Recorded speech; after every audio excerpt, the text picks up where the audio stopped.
Hello everyone.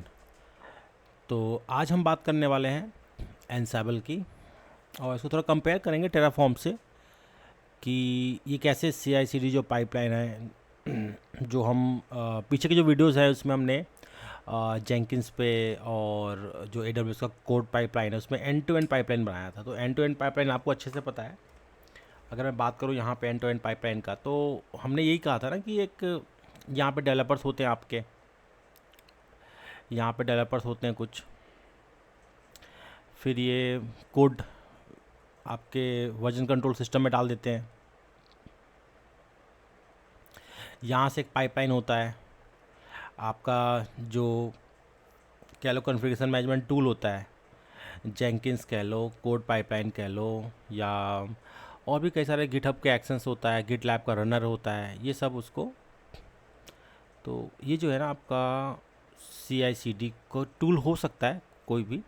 फिर ये क्या करता है, आपका क्वालिटी वगैरह चेक करता है, क्वालिटी QA, क्वालिटी चेक करने के बाद बिल्ड वगैरह करने के बाद आपका ये डेव पे डिप्लॉय करता है।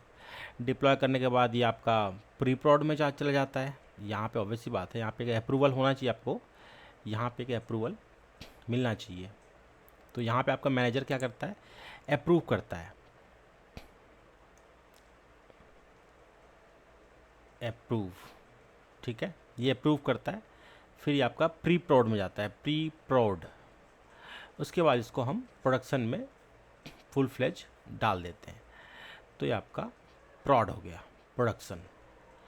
ये आपका एक final end to end pipeline होता है। ये एक एंड है और ये एक एंड है, ठीक है। तो इसी को हम एंड टू एंड पाइपलाइन कहते हैं। ये हमने अच्छे से समझा हुआ है पीछे के क्लासेस में, ठीक है। अब हमने दो ऐसे एग्जांपल्स तो देख लिए थे।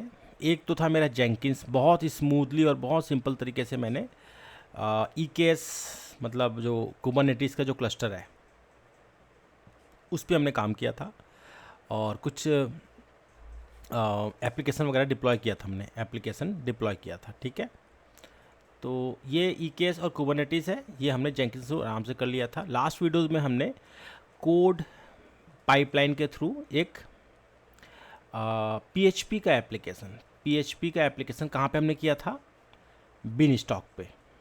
बिन स्टॉक मतलब वर्चुअल मशीन कह लो, वर्चुअल मशीन या AWS का EC2 का इंस्टेंस, ठीक है, इसी पे हमने किया था ना। तो ये दो चीज़ हमने किया था एंड टू एंड पाइपलाइन के थ्रू। आगे अब हमारे पास है एनसाइबल और टेराफॉर्म, दोनों को समझेंगे कि क्या ये सब काम वो भी कर सकते हैं, और अगर नहीं कर सकते हैं तो क्या प्रॉब्लम्स है, और अगर कर सकते हैं तो कैसे कर सकते हैं, ठीक है। तो चलिए बात करते हैं एंड टू एंड पाइपलाइन की थ्रू एनसाइबल, और देखते हैं टेराफॉर्म इसमें क्या कर सकता है, अगर टेराफॉर्म भी इंक्लूड करना पड़े। बाकी मैं इसको इंक्लूड नहीं करने वाला, मैं कोशिश ये करूँगा कि एनसाइबल का कितना कैपेबिलिटी है, जो जेंकिंस कर सकता है या कोड कमिट कर सकता है, गिटहब का एक्शंस कर सकता है, या फिर गिटलैब का रनर कर सकता है, क्या वो चीज़ मेरे को एनसाइबल के अंदर मिलता है कि नहीं, ये हम आज कोशिश करेंगे उसको अचीव करने की। तो सबसे पहले बात करते हैं इंफ्रास्ट्रक्चर की। भाई मैं आखिर मुझे एंड टू एंड पाइपलाइन में अभी मैं प्रोग्राम बना रहा हूँ, चलो ठीक है, मैं कि मुझे करना क्या है, ठीक है। मान के चलो यहाँ पे मेरा कोड होगा, ठीक है। कोड गिटहब में, गिटलैब में, आप कहीं पे भी कोड डाल सकते हो। इसको डेवलपर जो है ये इसको यूज़ करेगा, ये मैं इतना तो मुझे समझ आता है, हमने पहले भी कई बार कर रखा है। ये क्या करेगा, ये आपका CI/CD पाइपलाइन के थ्रू, पाइपलाइन एक्सपेक्टेशन मैं बोल रहा हूँ, अभी करेगा नहीं करेगा वो बात की बात है, बाकी एक्सपेक्टेशन देखते हैं कि कर पाता है नहीं कर पाता, ठीक है। इसके बाद ये क्या करता है, CI/CD पाइपलाइन बनाएंगे, पाइपलाइन के थ्रू क्या होगा, ये बिल्ड करेगा। देखो एक डॉकर की इमेज तो बिल्ड करना पड़ता है ना, तो यहाँ पे मेरा आ जाएगा डॉकर बिल्ड, ठीक है। डॉकर बिल्ड के बाद क्या होगा, अभी डॉकर में आपको अगर इमेज मिल गया तो फिर क्या करना पड़ेगा, डिप्लॉय करेगा EKS पे, डिप्लॉय बट इससे पहले कोड पाइपलाइन, चलो ठीक है, ये तो एक कंटिन्यूस प्रोसेस होगा, ये मैं समझ रहा हूँ, बट क्या इससे पहले मुझे EKS और डॉकर का ये सब जो है इसका इंफ्रास्ट्रक्चर भी तो बनाना पड़ेगा। तो क्या मैं इसको मैं AWS कंसोल के अंदर जाके बनाऊँ? और वैसी बात है, बना सकता हूँ, ऐसा नहीं कि नहीं बना सकता। क्या एनसाइबल ये दोनों इन्वायरमेंट बना पाएगा? जो EKS की मैं बात कर रहा हूँ, EKS और यहाँ पे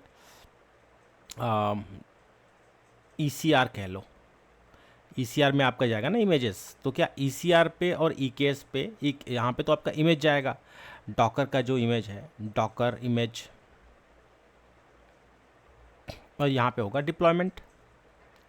तो हम यही कोशिश करेंगे, ये हम पाइपलाइन की बात कर रहे थे, ये हमारा पाइपलाइन है, ये फ्लो हम यूज़ करेंगे और हम कोशिश करेंगे कि ECR और EKS को हम पहले बना लें और उसके बाद हम देखते हैं कि CI/CD पाइपलाइन बना पाते हैं कि नहीं बना पाते हैं। ठीक है,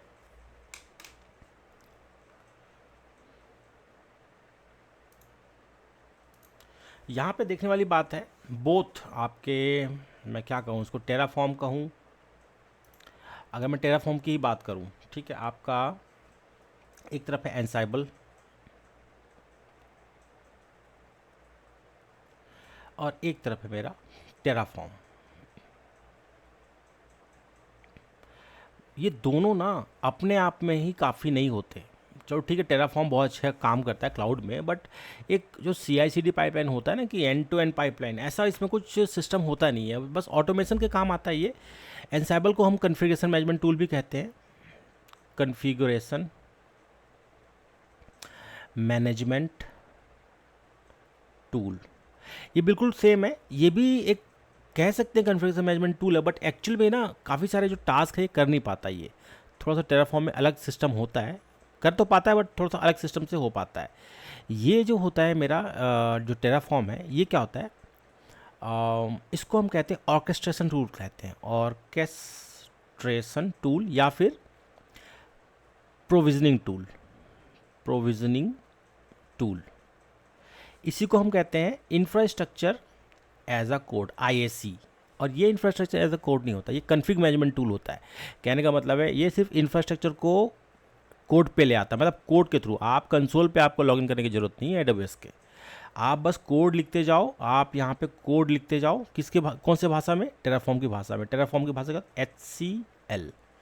HCL की भाषा आपको आनी चाहिए, इस भाषा में आप कोड लिखते जाओ, उसको आप चलाओ कोड को, ये अपने आप आपको जो बनाना है, जैसे बनाना है, आप बोलोगे EC2 बना दो, इलास्टिक बीनस्टॉक बना दो, आप बोलोगे उसको कि EKS में कुछ बना दो, वो सब बना के दे देगा आपको। ठीक है, स्टेट मैनेजमेंट करता है ये, स्टेट, एक स्टेट फाइल होता है इसका, उस पर पूरा हिसाब किताब इसका लिखा होता है कि आपने क्या क्या किया है, और जो आप इसको बोलोगे कि भाई मुझे ये डिज़ायर्ड स्टेट चाहिए, वही डिज़ायर्ड स्टेट आपको देगा।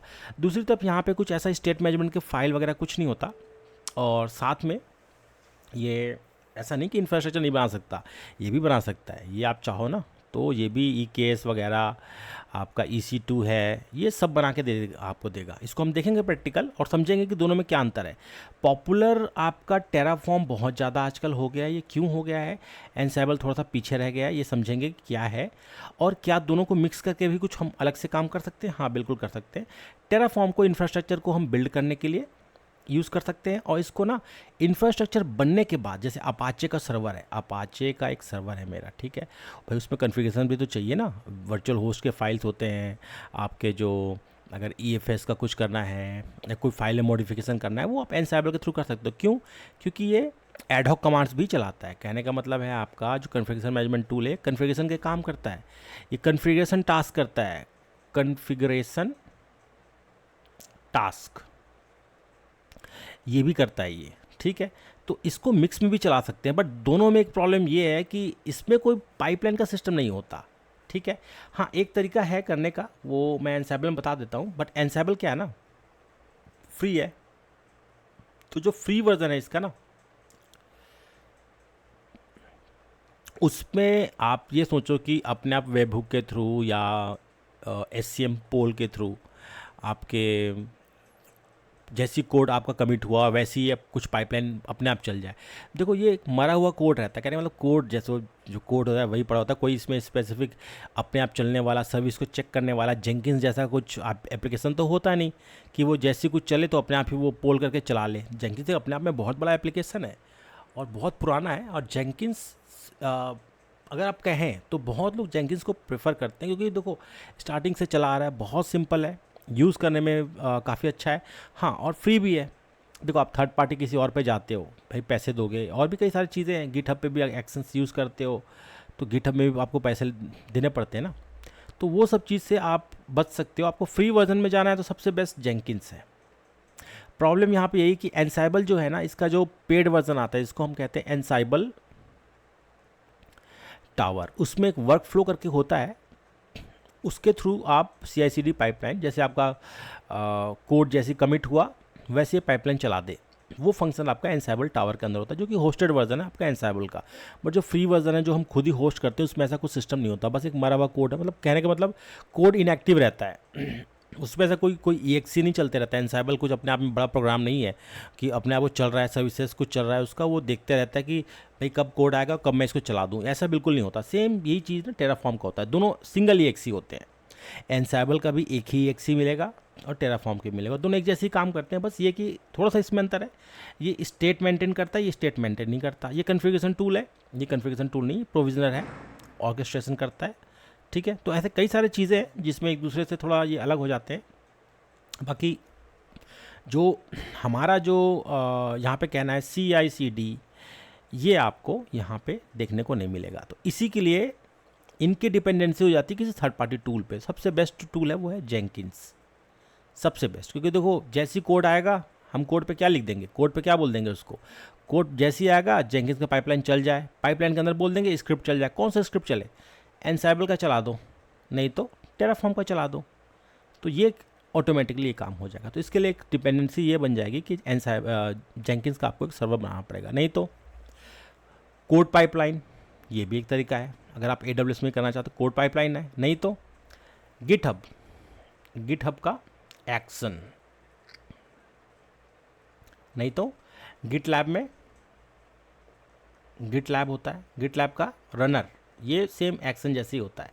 और भी बहुत सारे टूल आते हैं, आर्गो CD ये वो, और ऑक्टोपस डिप्लॉय, कितने सारे टूल्स आते हैं आजकल, बहुत सारे CI/CD के टूल्स आ गए हैं, और उसके थ्रू आप ये सब चीज़ कर सकते हो। बट देखो अगर आप एक जेन्युइन और एक सिंपल से टूल में जाना चाहते हो तो फिर मैं तो रिकमेंड करता हूँ जेंकिंस। अगर आप AWS में जाना चाहते हो तो कोड पाइपलाइन यूज़ कर लो, नहीं तो अगर आप गिट में ऑलरेडी आपका, अगर आप मेंटेन कर रहे हो, आपका एंटरप्राइज अकाउंट है वहाँ पे गिट में मेंटेन कर रहे हो ना, तो गिटहब एक्शंस यूज़ कर लो। उसके थ्रू आप टेराफॉर्म पे जाना चाहते हो, टेराफॉर्म के आप मेंटेन, मतलब टेराफॉर्म का आप कोड आप यूज़ करते हो तो इसको यूज़ कर लो, नहीं तो फिर एनसाइबल करते हो तो एनसाइबल इसको कर लो। लेकिन बोथ सिचुएशन में आपको कोई थर्ड पार्टी टूल लेना ही पड़ेगा। अगर आप एंटरप्राइज कस्टमर हैं एनसाइबल टावर के तो फिर आपको ज़रूरत नहीं पड़ेगी, ठीक है। तो यहाँ पे हम ये सब चीज़ समझ गए। प्रैक्टिकल की सोचेंगे, थोड़ा हम प्रैक्टिकल करना चाहेंगे, जो भी हमने अभी जो कहा है कि एक हम क्लस्टर बनाएंगे, डॉकर पुश करेंगे और फिर कोड को चलाएंगे, तो वो सब चीज़ करके देखते हैं एनसाइबल कितना पूरा कर पाता है उसको, या कोई थर्ड पार्टी टूल की ज़रूरत हमें पड़ती है। तो यहाँ पे ये मेरा AWS का अकाउंट है, मैं यहाँ पे कुछ भी नहीं करना चाहता, मैं कोशिश करूँगा कि मैं बिल्कुल उसको टच ना करूँ, बिल्कुल इसको छूना ही चाहता मैं।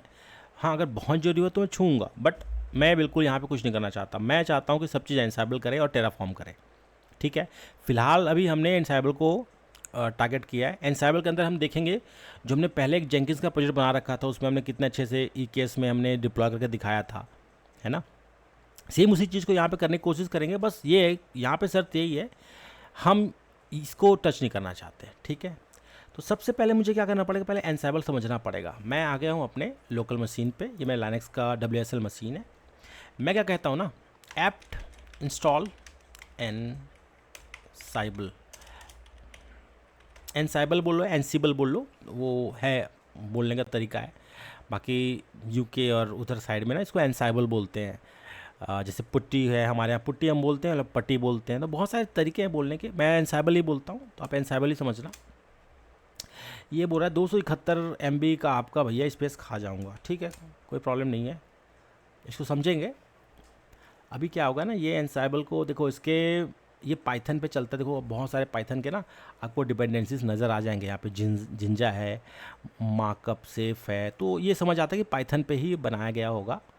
बाकी जो टेराफॉर्म है आई थिंक वो गो लैंग्वेज पे बना हुआ है, उसको भी कभी देखेंगे। फ़िलहाल भी एनसाइबल पे हम बात करते हैं, और आगे जो हमारे जो सीरीज़ जो आने वाले हैं ना, उस पर हम जैसे हमारा ऑटोमेशन ख़त्म होगा उसके बाद हम एक एक टेक्नोलॉजी को पकड़ेंगे, उसको अच्छे से जानेंगे। अभी हम क्या कर रहे हैं ना, डायरेक्ट ऑटोमेशन देख रहे हैं, ये मतलब बात का चीज़ होता है। अभी बहुत सारी चीज़ें ऐसे हैं एनसाइबल के अंदर, मतलब काफ़ी बड़ा उसमें सीरीज़ बनता है, तो सीरीज़ के हिसाब से उसको बनाएंगे। यहाँ पे मैं टाइप करता हूँ एनसाइबल डैश डैश वर्जन, ये क्या कहता है देखते हैं। ये कुछ बोल रहा है एनसाइबल का वर्जन 2.108 है। ये कुछ कॉन्फ़िगरेशन पाथ एग्जीक्यूटेबल का लोकेशन बता रहा है कि भाई यूज़र बीन में है, पाइथन का वर्जन 3.1012। ठीक है, तो यहाँ पे एनसाइबल आ गया। मैं करता हूँ, देखो अभी अब जो भी मुझे करना है ना वो कोड के थ्रू करना है। ठीक है, मैं हर चीज़ कोड के थ्रू करना चाहता हूँ। अब कैसे इसको करूँगा ये समझते हैं। मैं कहता हूँ एक बार mkdir -p एनसाइबल EKS, ठीक है, एनसाइबल EKS ही लिख देता हूँ बस, cd एनसाइबल EKS। ठीक है, यहाँ पे कुछ भी नहीं है। मैं करूँगा कोड डॉट, ये क्या करेगा, मेरा विजुअल स्टूडियो कोड खोल देगा और एग्जैक्टली उसी फोल्डर पे खोलेगा। अब मैं क्या करूँगा, यहीं पे जो फाइल से मैं बनाऊँगा, अभी मेरे पास गिट वगैरह कुछ भी नहीं है, मैं गिट को भी इंक्लूड नहीं कर रहा। आप चाहो तो कर सकते हो, क्योंकि देखो आप प्लेन फाइल है, बस फाइल को आप ट्रैक करने के लिए काम करोगे, कोई इसमें ट्रिगर वगैरह डलने वाला तो है नहीं। तो हम मैनुअली हर चीज़ करके मतलब कोशिश करेंगे। बाकी जैसे आपको ज़रूरत पड़ेगी कि भाई ये ऑटोमेटिक तरीके से होना चाहिए, तो फिर आप उसमें जेंकिंस या जो कोड पाइपलाइन है या जो गिटलैब का जो एक्शंस है या गिटलैब का रनर है या और भी थर्ड पार्टी बहुत सारे टूल्स आते हैं, उनको इंक्लूड कर सकते हो। वो मैंने आपको बता दिया है। फिलहाल मैं यहाँ पे उस फोल्डर पे आ गया एनसाइबल EKS पे। अब मुझे इसको थोड़ा ना फोल्डर का स्ट्रक्चर समझना पड़ेगा और समझाना पड़ेगा कि क्या मैं करना चाहता हूँ, कैसे कैसे हो पाएगा। सबसे पहले एक स्ट्रक्चर बनाएंगे, स्ट्रक्चर पे देखेंगे कि क्या क्या चीज़ें होंगे। मैं कहता हूँ सबसे पहले मुझे ना कुछ वेरिएबल्स बनाने पड़ेंगे। मैं फाइल लेता हूँ, पहले फ़ोल्डर लेता हूँ। मैं वेरिएबल्स को ना अलग ही फ़ोल्डर में डालना चाहता हूँ, मतलब मैं इसको अच्छे से एक बार मतलब प्रोफेशनल वे में इसको थोड़ा बनाना चाहता हूँ। तो वैर नाम का मैंने एक ले लिया फ़ोल्डर, इसके अंदर एक फ़ाइल बनाऊँगा। फाइल का क्या नाम रखूँगा, मेन। अब आपको पता है ना ये यामल को सपोर्ट करता है ये, ठीक है, तो यामल आ गया, ये मेरा यामल है। ये जो है वेरिएबल के लिए मैंने बना रखा है। वेरिएबल क्या होते हैं, आपको जैसे आपने पहले भी अगर देखा होगा तो वेरिएबल में मतलब हम कुछ अपने स्पेसिफिक वैल्यूज़ वगैरह होते हैं ना, वो हम यहाँ पे स्टोर करते हैं। मैं क्या कहता हूँ AWS_region, ठीक है। AWS रीजन क्या होगा मेरा, अब ये यामल की भाषा को समझता है, ठीक है, यामल की भाषा को समझता है। मैं कहता हूँ US वेस्ट या ईस्ट 1 में आई थिंक EKS है कि नहीं है, ये EKS है, तो US ईस्ट 1 कर देता हूँ। देखते हैं अगर कुछ प्रॉब्लम आएगा तो चेंज कर देंगे, इतना कोई बड़ी बात है नहीं। फिर कहता हूँ क्लस्टर। अब देखो मैं ना सिर्फ नाम डालते जा रहा हूँ, इसको आप समझते जाओ। क्लस्टर नेम क्या होगा मेरा, माई EKS, या ऐसे लेता हूँ मैं एक PHP की एप्लीकेशन बनाऊँगा, ठीक है, PHP क्लस्टर, तो ऐसे लिख देता हूँ मैं, ठीक है। अगला आता हूँ, मैं कहता हूँ इसको, अभी हम सिर्फ वेरिएबल को स्टोर कर रहे हैं, अभी हम कुछ स्पेसिफिक काम नहीं कर रहे हैं, वेरिएबल की बात कर रहा हूँ मैं अभी। PHP_app, ठीक है, _image_name, ये क्या होगा मेरा, माई PHP ऐप। ये PHP का एप्लीकेशन का जो इमेज नेम है ये वो होगा। PHP मैं लिखूँगा इसको PHP_app_docker_docker file_path, ऐसा कुछ डाल देता हूँ। ये पाथ का फाइल है। पाथ में क्या होगा इसको समझते हैं, डॉट। अब ये क्या होगा ना, एक्चुअली में पाथ टू डॉकर फाइल होगा ये, ठीक है। ये हम बाद में इसको ठीक करेंगे, समझेंगे इसको, पाथ टू डॉकर फाइल है क्या चीज़। नेम स्पेस, अब नेम स्पेस क्या काम आता है आपको पता है, ये आपके कुबरनेटिस में काम आता है, तो मैं डिफ़ॉल्ट पे डाल दूंगा इसको, DEFAAULT, डिफ़ॉल्ट, ठीक है। देखिए कलर वगैरह हो गया, तो मैं 1 2 3 4 5। एक चीज़ और है जो मैं भूल रहा हूँ, वो है ECR। ये देखो ECR भी चाहिए होगा ना, ECR रिपोजिटरी का नेम क्या होगा, रिपोजिटरी नेम। ECR का रिपोजिटरी का नेम डाल के देखते हैं, ये होगा PHP ऐप रिपो, ठीक है। तो ये मैंने 6 एक वेरिएबल्स मैंने बना दी, तो सेव कर देता हूँ मैं। वेरिएबल नाम का फ़ोल्डर बनाया, जो मेन फ़ोल्डर मेरा, जो कोड बनाया मैंने इसको, क्योंकि देखो ये पूरा का पूरा काम कोड से ही होने वाला है, इस पर हम कुछ भी नहीं कर सकते एनसाइबल में, इसको आपको समझना पड़ेगा। अब मुझे क्या करना पड़ेगा ना, ये तो मैंने बना दिया फ़ोल्डर, ठीक है। अब मैं मेन एक बनाता हूँ फाइल, playbook.yaml। अब ये मेन आपका प्लेबुक फाइल रहेगा, इसके अंदर क्या क्या डालना पड़ेगा ये हमें समझना होगा। सबसे पहले माइनस के बाद होस्ट, होस्ट क्या होगा, मैं कहता हूँ लोकल होस्ट, ठीक है, लोकल होस्ट। आगे डालता हूँ, मैं कहता हूँ इसको वैर्स अंडरस्कोर फाइल्स, ठीक है, वैर अंडरस्कोर फाइल्स।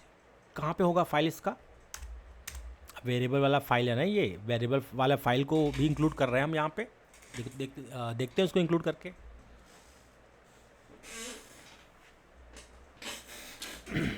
तो यहाँ पे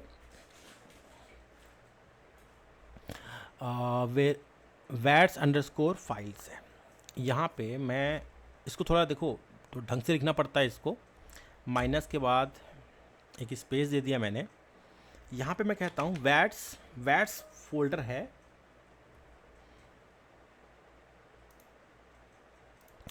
तो थोड़ा इसको जल्दी कोड करते हैं हम लोग। यहाँ पे जो वेरिएबल है मेरा main.yaml होगा, जो कि ये वेरिएबल के अंदर है ना मेरा main.yaml, तो इसको मैं रेफरेंस यहाँ पे डाल दूँगा। ये इस तरीके से कोड बनेगा आपका। होस्ट होगा लोकल होस्ट, वेरिएबल होगा, ये वेरिएबल फाइल है मेरा, मैंने यहाँ से उठा लिया। 3 रोल्स मैंने इसको दिए हैं, रोल्स के बारे में हम समझेंगे रोल्स क्या चीज़ है। अगला जो मैं फाइल बनाऊंगा वो होगा, एक फ़ोल्डर बनाता हूँ सबसे पहले, मैं कहता हूँ इसको रोल्स नाम का फ़ोल्डर दूंगा, रोल्स। अब रोल्स के अंदर में ना अलग अलग, मैं जैसे कि ये 3 रोल्स है ना, तो देखो रोल्स क्या है, अलग अलग आप जो प्ले बुक्स होते हैं उसको एज अ रोल यूज़ कर सकते हो। जैसे ये EKS इंफ्रास्ट्रक्चर, तो ये कुबरनेटिस का इंफ्रास्ट्रक्चर बनाएगा, यहाँ पे पुश करेगा इमेज को और ये डिप्लॉय करेगा। 3 रोल्स है, तीनों के अलग अलग हम फोल्डर बना लेते हैं, उनके कोड या उनका जो प्ले बुक्स है ना, जो एनसाइबल का जो कोड है उसको हम अलग तरीके से लिखेंगे। तो रोल्स के अंदर मैं गया, यहाँ पे मैं कहता हूँ पहले एक फ़ोल्डर बना लेता हूँ, ठीक है। फोल्डर का नाम होता हूँ EKS अंडरस्कोर इंफ्रास्ट्रक्चर, ठीक है। एक ये फ़ोल्डर बना दिया मैंने EKS इंफ्रास्ट्रक्चर वाला। अब इसके अंदर मैं ना टास्क भी बना सकते हैं, इसके अंदर एक और फोल्डर बनाता हूँ, इसको मैं कहता हूँ टास्क,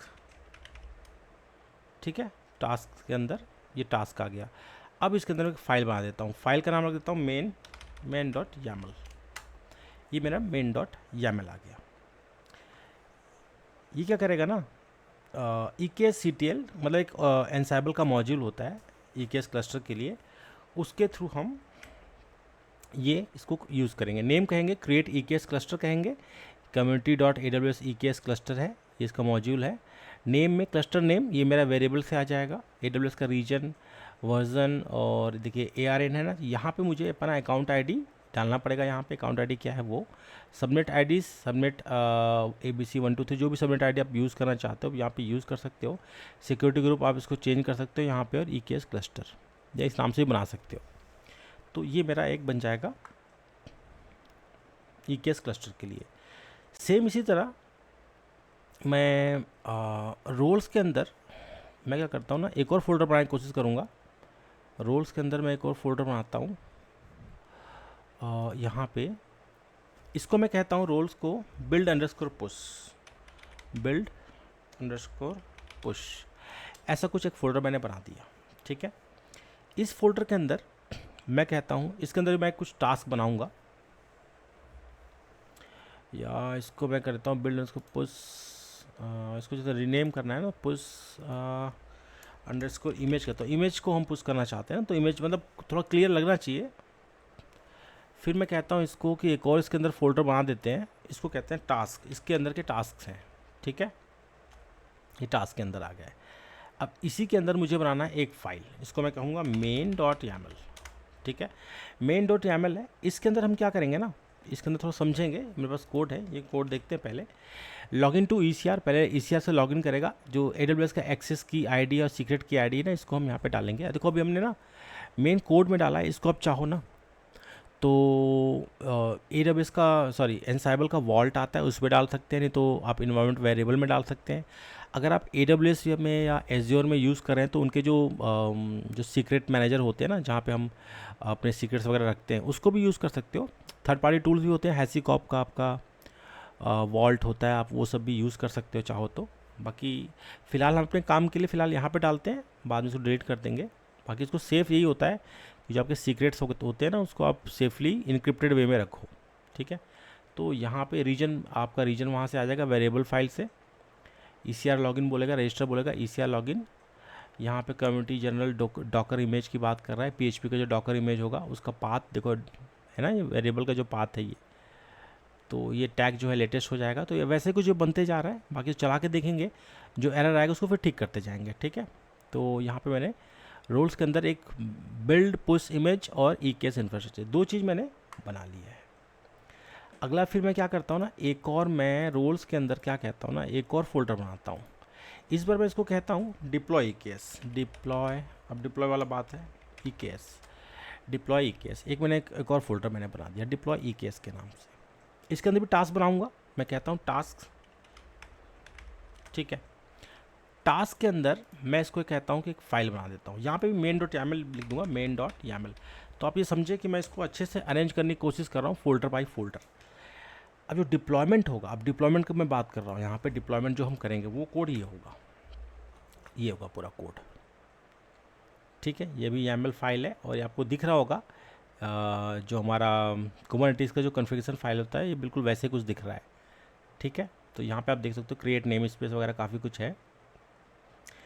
कुछ ये कर्ली के अंदर ना नेम स्पेसेस है। अब ये क्या चीज़ है, आप ये समझ लो कि एनसाइबल के अंदर दो तरह के फाइल्स होते हैं। मान के चलो फाइल्स, अगर फाइल आपके पास यहाँ पे फोल्डर में कोई फाइल पड़ा है, इसको आप कॉपी करना चाहते हो कहीं पे कॉन्फ़िगरेशन टास्क के थ्रू, तो फाइल्स में होगा। बट आप ऐसे भी कॉन्फ़िगरेशन रखोगे जहाँ पे कुछ डायनेमिक वैल्यू अपने आप आ जाए, तो उसको हम टेम्पलेट्स कहते हैं। टेम्पलेट्स और फाइल्स में यही डिफरेंस है। टेम्पलेट्स के अंदर आप क्या है ना, वेरिएबल्स या कुछ प्रोग्रामिंग वगैरह कर सकते हो एनसाइबल की भाषा में। तो ये जो आ रहे हैं ना कर्ली के अंदर, ये सब एनसाइबल का प्रोग्रामिंग समझ लो। इसके अंदर आपके वेरिएबल्स आ जाएंगे, बाकी प्रोग्रामिंग भी कर सकते हो इसके अंदर। तो ये मेरा हो गया आपका डिप्लॉयमेंट वाला। playbook.yaml है। यहाँ पे मैंने क्या कर रखा है, इनको रोल्स को कॉल कर रखा है। ये 3 रोल्स हैं इसके पास, ये तीनों रोल को मैंने कॉल कर रखा है। ये वेरिएबल मैंने यहाँ से उठा रखा है। रोल के सबसे पहले इंफ्रास्ट्रक्चर बनाएगा, फिर बिल्ड पुश करेगा, फिर डिप्लॉय करेगा।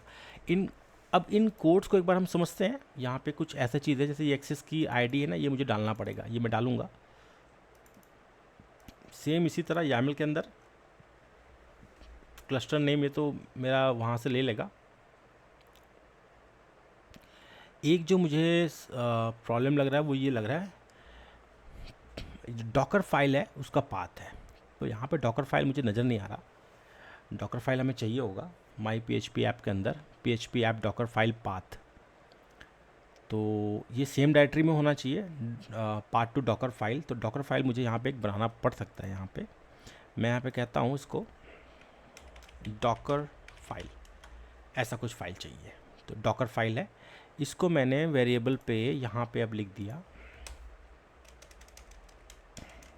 डॉकर फाइल, ऐसा कुछ। अब ये डॉकर फाइल है, इसके अंदर मुझे कुछ देना पड़ेगा ना, इमेज का जो भी है। अगर मैं डिप्लॉय की बात करूँ यहाँ पे main.yaml की, तो ठीक है, ये तो कुबरनेटिस में डिप्लॉय होगा, ये इमेज का है। ये लॉगिन टू ECR वगैरह, बिल्ड डॉकर इमेज बोल रहा है, PHP app Docker file path. तो पाथ यहाँ से ले लेगा, ये PHP ऐप इमेज का नेम आ जाएगा, लेटेस्ट टैग बना देगा इसको, और इसको ये पुश कर देगा, ऐसा कुछ बता रहा है ये, ठीक है। अब देखें, ये हमने एक सिंपल YAML में लिखा है। एनसाइबल क्या करेगा, उसको अपने भाषा में ट्रांसलेट करेगा, और वो क्या करेगा, आपके AWS के सीक्रेट की और उसको यूज़ करके, जो क्रेडेंशियल उसको यूज़ करके उसके API से बात करेगा, और ये सब काम वो अपने तरीके से करवाएगा, ठीक है।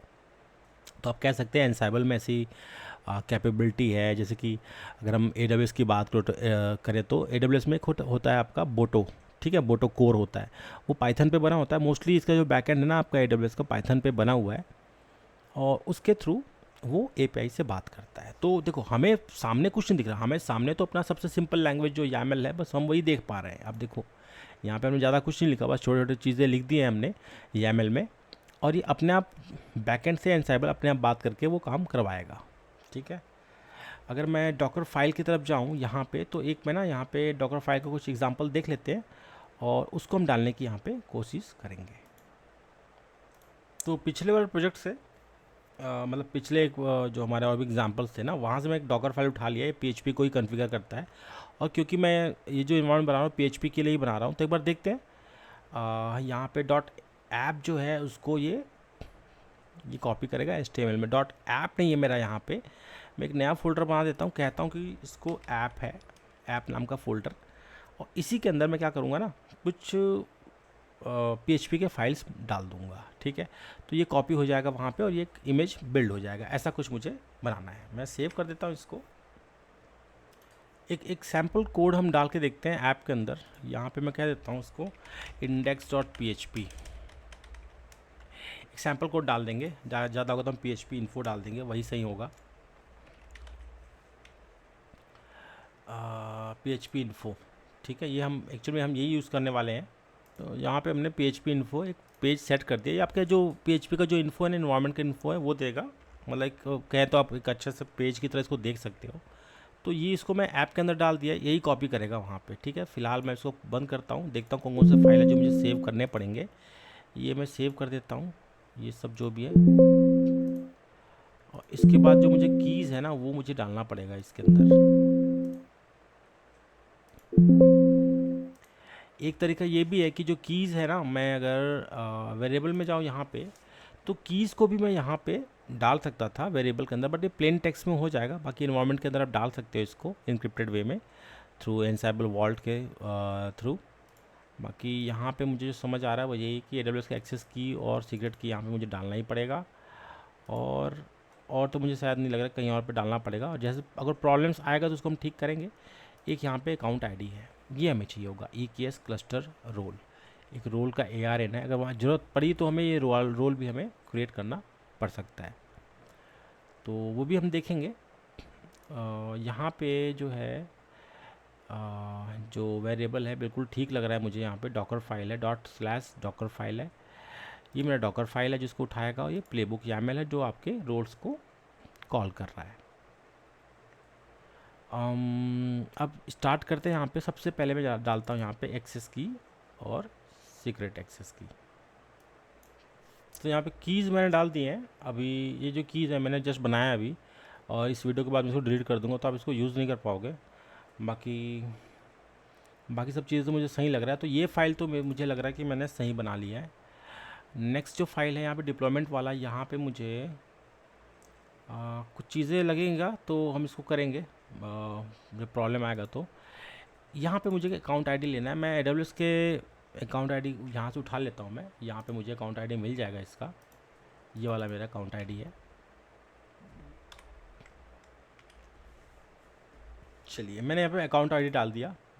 कुछ सबनेट वगैरह है, ABC 1 2 3 कुछ लिखा हुआ है, तो ये अपने आप ले लेगा, या शायद हम इसको सेटिंग भी कर सकते हैं। ऐसा नहीं कि सेटिंग नहीं कर सकते, सिक्योरिटी ग्रुप्स वगैरह हैं। बाकी हम जैसे VPC कॉन्फ़िगर सबनेट आईडीज़ हैं, सबनेट आईडी है, ये एक आईडी है, 2 आईडी है।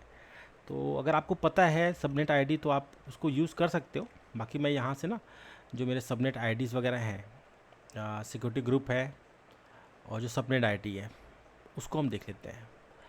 सिक्योरिटी ग्रुप जो है, ये वाला सिक्योरिटी ग्रुप है, इसको हम चेंज कर देते हैं फ़िलहाल ये वाले से। आई थिंक ये मेरा ओरेगन है और मेरा US ईस्ट 1 में है ना, तो मुझे US ईस्ट 1 में जाना पड़ेगा यहाँ पे। और यहाँ पे जो भी मैं जो वैल्यूज़ है मैं वही यूज़ करूँगा। यहाँ पे VPC जो है, VPC कॉन्फ़िग है, सबनेट बताया है और ये बताया है। VPC स्पेसिफिक VPC को यहाँ पे उसने डिफ़ाइन नहीं किया। आप चाहो तो डिफ़ाइन कर सकते हो, बट थोड़ा सा और लंबा कोड हो जाएगा। फिलहाल मैं इसको सिंपल रखने की कोशिश करते हैं। मुझे सबनेट आईडीज़ और ये बस सिक्योरिटी ग्रुप्स चाहिए।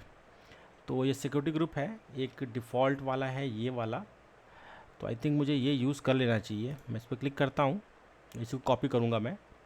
ये मेरा सिक्योरिटी ग्रुप आईडी है, SG करके लिखा हुआ है ना ये, तो इसको मैंने कॉपी कर लिया। ये सिक्योरिटी ग्रुप आईडीज़ है, डिलीट करता हूँ मैं इसको, Ctrl+V, ये आ गया मेरा सिक्योरिटी ग्रुप। अब सबनेट के लिए मुझे क्या करना पड़ेगा, VPC पे जाना पड़ेगा। VPC के अंदर मुझे सबनेट्स वगैरह मिल जाएंगे, ये सबनेट है। यहाँ पे जाके बस मैं जो डिफ़ॉल्ट VPC है ना उसके 2 सबनेट्स यूज़ कर लूँगा। यहाँ पे सबनेट्स के अंदर एक तो VPC वो जो मैंने बनाया था, एक ये डिफ़ॉल्ट वाले हैं। तो डिफ़ॉल्ट वाले हैं ना, ये मैं यूज़ कर लेता हूँ। एक तो ये यूज़ कर लेता हूँ, देखता हूँ कि प्राइवेट है या पब्लिक है। मुझे एक्चुअली प्राइवेट वाले पब्लिक वाले चाहिए होंगे। ये जो है मेरा सबनेट है, ये राउट टेबल लिखा है, VPC लिखा हुआ है यहाँ पे। ये इसको मैं कॉपी कर लेता हूँ, सबनेट आईडी, और यहीं पे मैं इसको रिप्लेस कर दूँगा।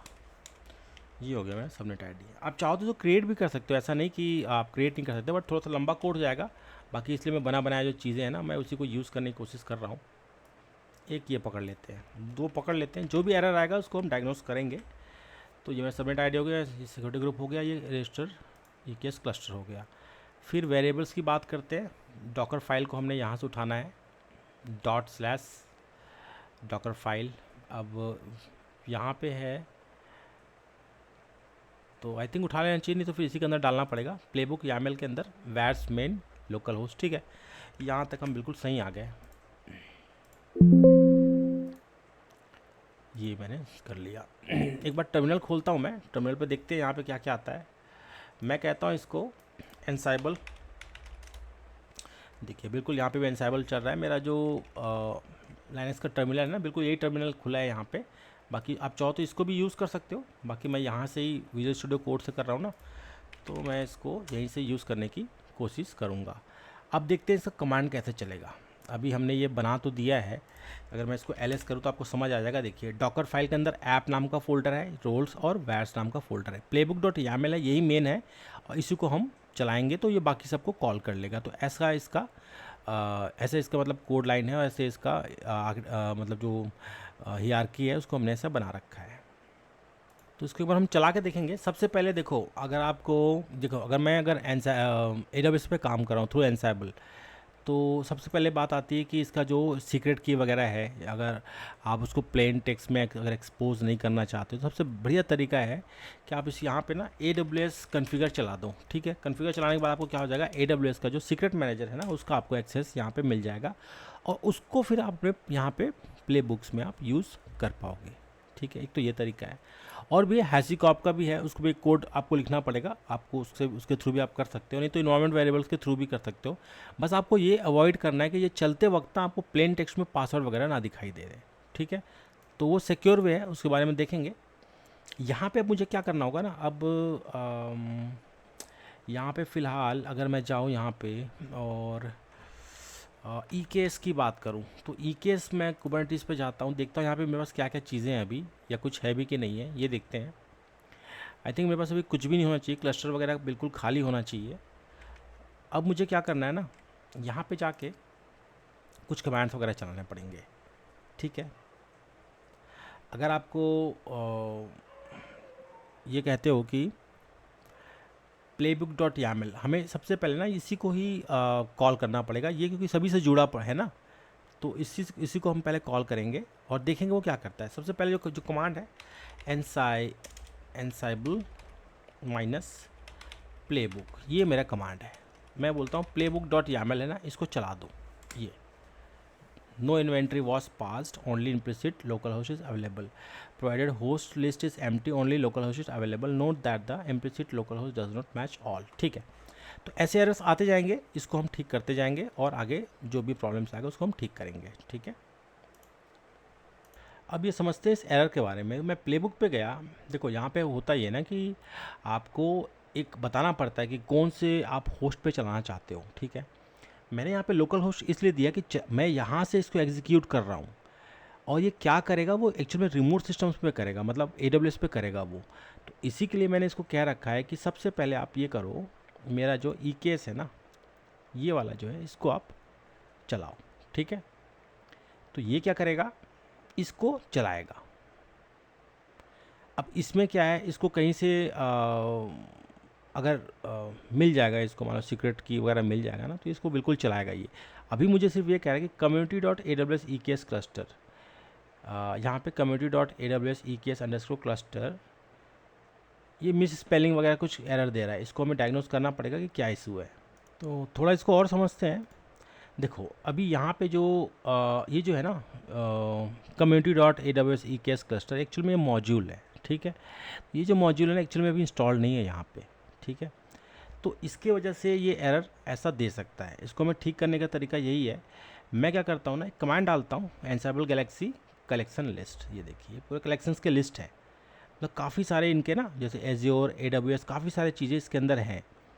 तो ये सब चीज़ें क्या करते हैं ना, पहले से बने बनाए आपके कलेक्शंस हैं, मॉड्यूल्स, आप मॉड्यूल्स नाम के ऐसा समझ लो आप, बने बनाए पहले से है। ये क्या करता है आपको AWS से बात करने में, जैसे ये जो है ना AWS से बात करने में, ये एज्योर से, ये चॉकलेटी है, ये सिस्को के ASA से बात करने में, ये आयोस के। तो कहने का मतलब है ये जो है ना, जैसे आपको सिस्को का कोई आपका फायरवॉल इसको कॉन्फ़िगर करना है, तो ये सब चीज़ों को उन्होंने पहले से कोड करके रखा हुआ है, और इसको आप डाउनलोड करते हो तो आप आराम से वो जो डिवाइसेस हैं उसको भी आप मतलब ऑटोमेट कर सकते हो। देखो VMware भी है इसके अंदर, स्काई ड्राइव है, RabbitMQ, प्रॉक्सी SQL, PostgreSQL, तो ये सबको आप आराम से मैनेज कर पाते हो। अभी मुझे क्या करना पड़ेगा ना, मुझे यही करना पड़ेगा कि सबसे पहले तो मैं यही बोलूँगा कि ये जो AWS वाला जो है ना, इसको आप इंस्टॉल कर दो।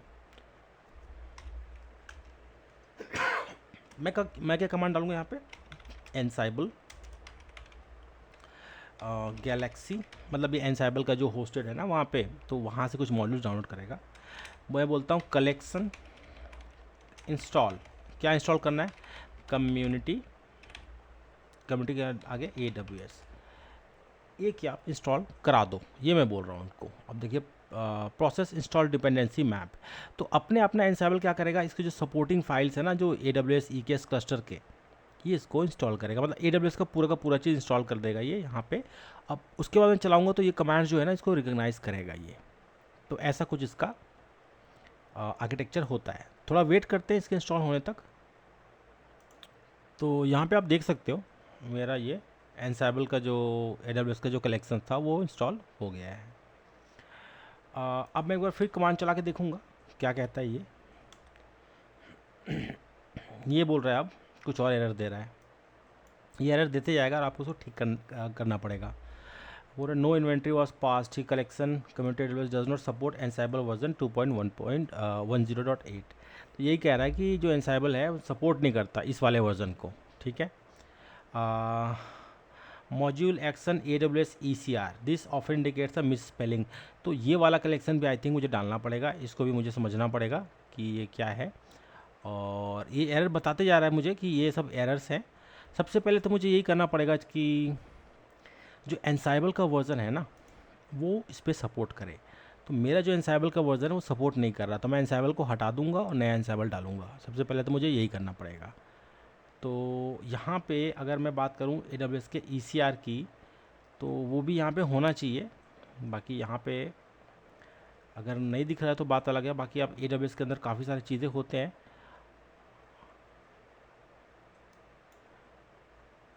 ये देखिए अमेज़ॉन AWS एक ये भी है, एक कम्युनिटी वाला है।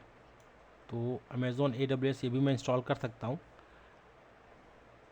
और उसके बाद देखते हैं क्या क्या चीज़ सपोर्ट करता है, क्या क्या चीज़ सपोर्ट नहीं करता। सबसे पहले मुझे एनसाइबल को हटाना पड़ेगा। एनसाइबल को हटाने के लिए यही कमांड डालूंगा मैं, एप्ट रिमूव एनसाइबल, ऐसा कुछ होगा। मैं इसको कहता हूँ यस।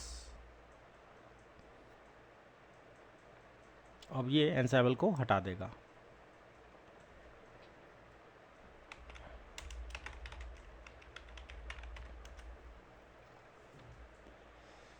तो यहाँ पे आप देख सकते हो अब एनसाइबल को इसने डिटेक्ट नहीं किया। अब मैं क्या करूँगा, ये 2.10 था मेरे पास, ये इस पर नहीं करता। मैं एक बार समझूंगा कि कौन सा वर्जन इस पर चलेगा और वही वर्जन मैं इस पर इंस्टॉल करूँगा। तो एनसाइबल के ओल्ड वर्जन में जाने के लिए बस यही कर सकता हूँ मैं कि देखो तरीके कई सारे हैं। आप या तो डायरेक्ट उसको EXE को डाउनलोड कर लो, एक तो ये है। बाकी आप रिपोजिटरी भी ऐड कर सकते हो। जैसे मैं यहाँ पे ऐड किया ना PPA एनसाइबल यहाँ पे, इसको मैं एंटर कर देता हूँ, ये अपने आप ही सब चीज़ कर लेगा।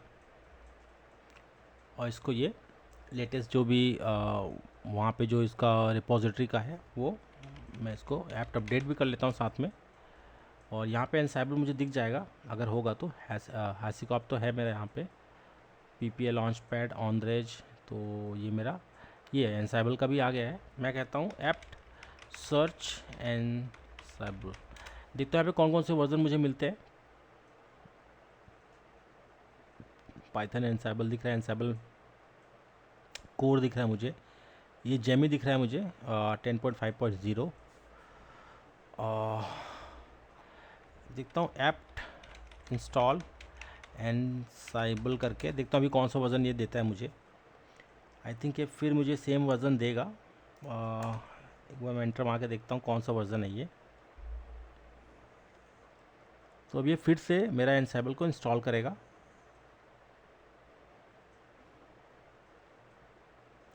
और अब मुझे क्या करना पड़ेगा, कई बार ऐसा होता है कि जैसे जो AWS के का मतलब लगातार उन लोग क्या डेवलपमेंट करते रहते हैं ना एनसाइबल वाले लोग, तो उस टाइम पे ऐसा होता है कि कभी कभार ये चेंज भी कर देते हैं कलेक्शन का नेम वगैरह। तो वो मुझे देखना पड़ेगा कि कौन सा कलेक्शन इस पे चलेगा। मैं फ़िलहाल यहाँ पे एनसाइबल करता हूँ, डैश वर्जन ये मुझे मिला है, एनसाइबल कोर मिला 2.17.5। ठीक है, ये ऐसे कुछ बता रही है। मैं इसको क्लियर कर देता हूँ। एक बार मैं कोशिश करता हूँ एनसाइबल को जो कलेक्शन है ना उसको फिर से इंस्टॉल करने की। जो कलेक्शन जो मेरा कमांड था वो है ये वाला। इस बार मैं community.aws नहीं करता, community.amazon.aws करता हूँ। अब देखते हैं क्या कहता है ये। नेम नॉर सोर्स पॉइंट कुछ भी इसको नहीं मिल पा रहा है, मतलब ये है नहीं बोल रहा है एक्चुअली में। इसको मैं कहता हूँ community.aws, ये तो शायद था, नथिंग टू डू, ये ऑलरेडी है। फोर्स कर लो बोल रहा है ये, डैश फोर्स, तो फिर से इसको रीइंस्टॉल करेगा ये, ऐसा कुछ बता रहा है। तो बने बनाए इसके कई सारे पैकेजेस होते हैं, इसको भी एनसाइबल अपने पास इंस्टॉल कर लेगा और जो लाइब्रेरीज हैं उसके थ्रू हम जो कमांड्स उसको चला पाएंगे। ये देखिए कम्युनिटी AWS 8.00 कर रहा है। अभी एक बार फिर से चला के देखेंगे प्लेबुक को, देखते हैं क्या कहता है। MTA बोल रहा है।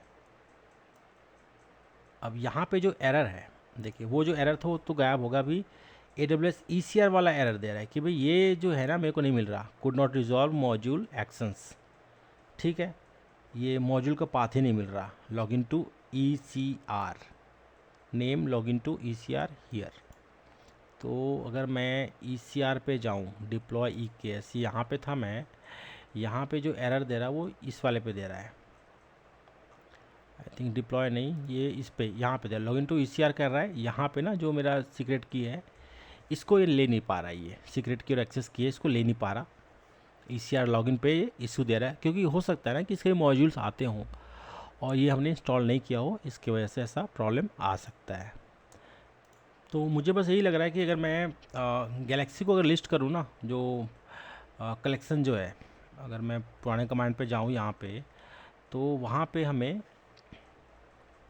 एक और हमें यहाँ पे इंस्टॉल करना पड़ सकता है, ये वाला amazon.aws, ये 821 है। तो ये हमें इंस्टॉल करना पड़ सकता है, तो इसको भी हम देखेंगे। इसको इंस्टॉल करने का तरीका यही है, यहाँ पे जो हम था ना, यहाँ पे AWS आई थिंक इसका जो नाम है ये है amazon.aws। तो मैं यहाँ पे क्या करता हूँ ना, amazon.aws, इसको भी इंस्टॉल करके देखते हैं क्या कहता है। ये ऑलरेडी इंस्टॉल्ड है, बाकी उसके बाद भी मेरा जो ECR वाला जो पार्ट है ना ये चल नहीं रहा, तो इसके मॉड्यूल्स मुझे समझने पड़ेंगे, इसको इंस्टॉल करना पड़ेगा। मैं क्या करता हूँ, कुछ और मॉड्यूल्स वगैरह इंस्टॉल करने की कोशिश करता हूँ। ये वाला देखते हैं ये चलता है कि नहीं चलता। प्रोसेस इंस्टॉल डिपेंडेंसी मैप कह रहा है ये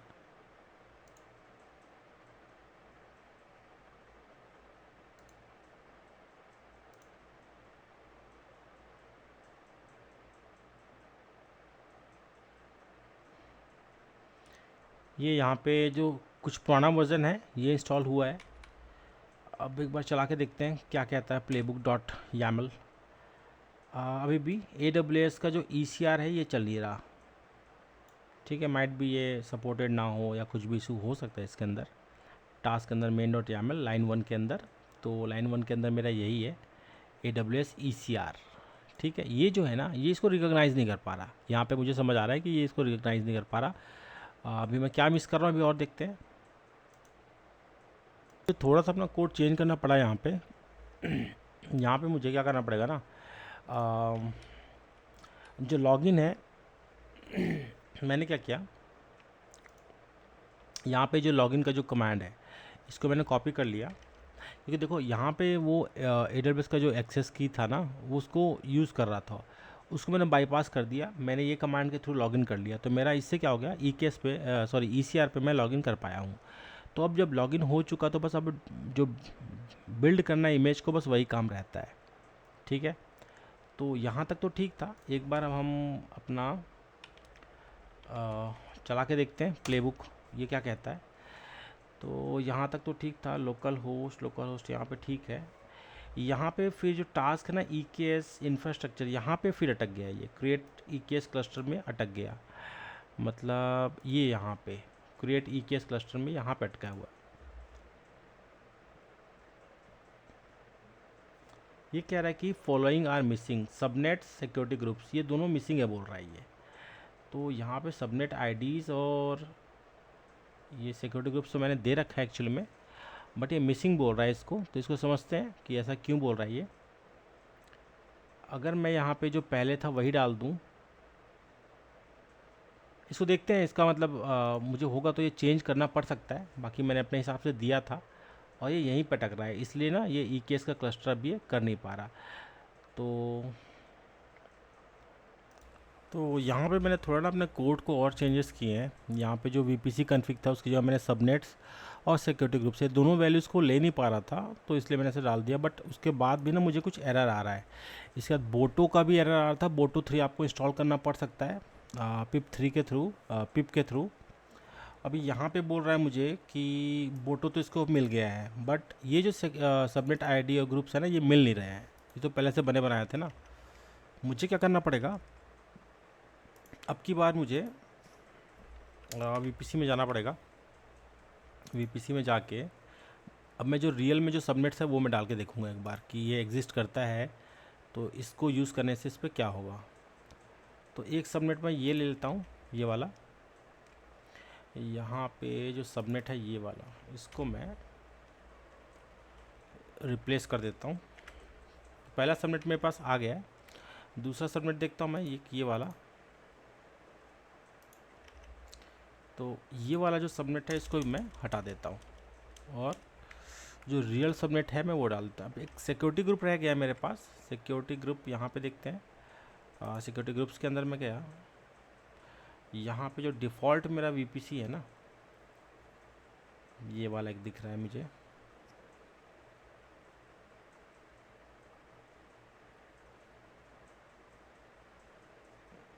तो ये वाला एक सिक्योरिटी ग्रुप मैं ले लेता हूँ। इसके बाद भी अगर एरर देगा तो उसको हम फिर ठीक करेंगे। तो ये वाला जो सिक्योरिटी ग्रुप है ये, इसको मैं सेव करता हूँ।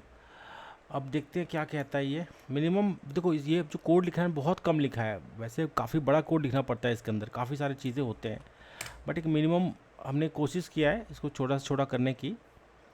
और क्रिएट EKS करेंगे और ये देखो अभी फिर एरर आ रहा है। ये क्या कह रहा है इस बार, botocore error factory invalid parameter exception,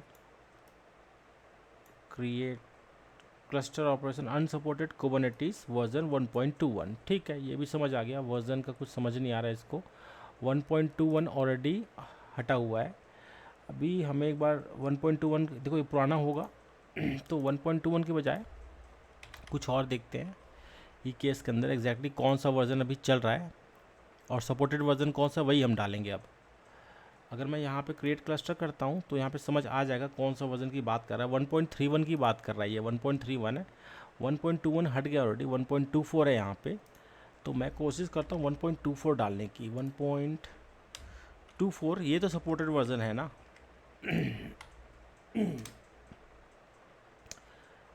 तो अब ये 1.24 अगर मिलेगा तो कर देगा वो।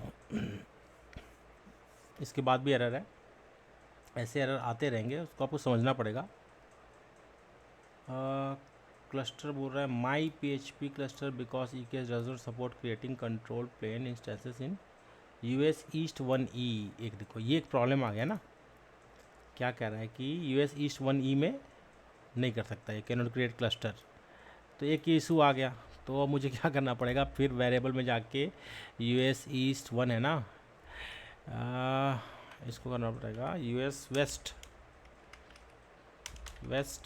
2 ओरेगॉन में करके देखते हैं क्या कहता है ये। इसके बाद भी एरर देगा तो ठीक करते जाएंगे।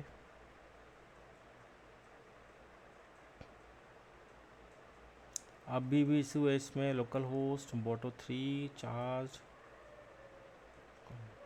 Describe subnets operation subnet ID ये डज नॉट एग्जिस्ट। हाँ, क्योंकि अब मैंने क्या किया ना, मैंने अब इसको चेंज कर दिया, वेस्ट 2 को मैंने चेंज कर दिया, तो अब ये फिर से इशू देने लग गया। अभी फिर मुझे क्या करना पड़ेगा, फिर से ये सबनेट्स वगैरह चेंज करने पड़ेंगे। मैं जाता हूँ ओरेगॉन में, US वेस्ट 2, ये US वेस्ट 2 ही है आई थिंक। मैं गया यहाँ पे US वेस्ट 2, ठीक है, ओरेगॉन में ही हूँ मैं। तो ओरेगॉन के अंदर अगर मैं कहता हूँ इसको VPC के अंदर जाता हूँ, VPC। अब यहाँ पे जो सबनेट्स वगैरह है ना, मैं वो यूज़ करूँगा। थोड़े से चेंजेस अभी करने पड़ेंगे क्योंकि वो जो रीजन है वो सपोर्ट नहीं कर रहा था, इसलिए मुझे अब यहाँ से सबनेट उठा के डालना पड़ेगा। एक ये चीज़ है, तो मैं ये वाला सेलेक्ट कर लेता हूँ सबनेट जो सपोर्ट करता हो। तो मेरा जो सबनेट है वो एक तो ये वाला था, इसको मैं हटा देता हूँ, पहला वाला ये आ गया नया सबनेट। और एक और इसको पकड़ लेता हूँ, ये वाले को, इसको कर लेता हूँ कॉपी, और इस वाले को भी मैं हटा देता हूँ। ठीक है, 2 सबनेट आ गया, एक सिक्योरिटी ग्रुप रह गया। सिक्योरिटी ग्रुप मैं यहाँ से ले लेता हूँ, देखता हूँ यहाँ पे कौन सा सिक्योरिटी ग्रुप है जो चल रहा हो। ये वाला सिक्योरिटी ग्रुप है, ये वाला, इसको मैं कर लेता हूँ कॉपी, और ये वाले सिक्योरिटी ग्रुप को मैं कर दूंगा रिप्लेस, कंट्रोल S। अब देखते हैं और अभी और क्या एरर देने वाला है। जो भी एरर देगा उसको ठीक करते जाना है आपको। और इस तरीके से एक बार पाइपलाइन आपका बन गया, या आप कह लें कि ये कोड आपका बन गया, तो उसको आप रीयूज़ कर सकते हो कहीं पे भी। अभी क्रिएट EKS क्लस्टर में रुका हुआ है, अगर ये कुछ कर रहा होगा ना तो समझ आ जाएगा।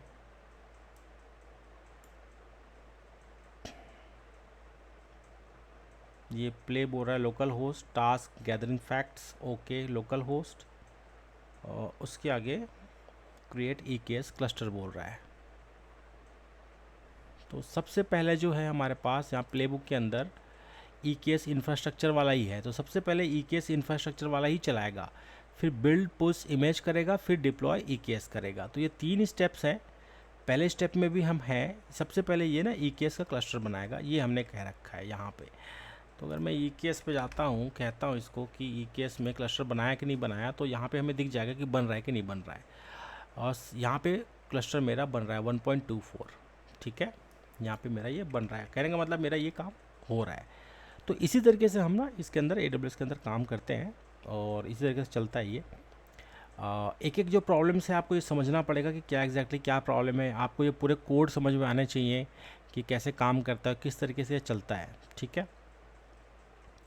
हम क्या करेंगे, इसको नेक्स्ट वीडियो में कंटिन्यू करेंगे, क्योंकि थोड़ा EKS क्लस्टर में जो अभी थोड़ा टाइम लग सकता है। इसके आगे और भी 2 ये वाले स्टेप्स हैं, तो ये भी हम कोशिश करेंगे कि इसको हम कंप्लीट करें। और आगे जो भी एरर्स आएंगे या इसमें जो भी कोड में मॉडिफिकेशन करने की ज़रूरत पड़ेगी, वैसे वैसे हम करते जाएंगे। मोस्टली यही होता है कि जो कलेक्शंस होते हैं या जो मॉड्यूल्स होते हैं कई बार आउटडेटेड हो जाते हैं। जैसे अभी मैंने 1.21 किया था, वो ऑलरेडी वहाँ से हट चुका है, 1.24 से स्टार्ट है, तो उसके हिसाब से नए नए कोड आते रहते हैं, इसको आपको एडजस्ट करने आना चाहिए। बाकी काम करने का तरीका यही है। अभी वो EKS का क्लस्टर बनाएगा, फिर बिल्ड पुश करेगा इमेज, मतलब एक इमेज बनाएगा, उसको पुश करेगा, फिर डिप्लॉय करेगा EKS के ऊपर। तो ये 3 स्टेप्स हैं, 3 रोल्स हैं। आपने रोल्स बना दिया है। अब देखो, ये हमने एक एक फाइल बनाया है। रोल्स के अंदर काफ़ी सारे फाइल्स होते हैं, बहुत बड़े सीक्रेट्स होते हैं आपके, उसके अंदर इन्वायरमेंट वेरिएबल्स होते हैं और भी बहुत सारे एक्स्ट्रा कॉन्फ़िगरेशंस होते हैं। बट उस पर थोड़ा टाइम लगता है, मतलब उसको बनाने में और उसको समझने में टाइम लगता है। एक छोटा सा मैंने एक एग्जांपल दिया है इसको कि किस तरीके से इस पर हम काम करते हैं। ठीक है, तो आज के लिए इतना ही। मैं आपसे मिलूंगा मेरे नेक्स्ट वीडियो में। तब तक के लिए धन्यवाद।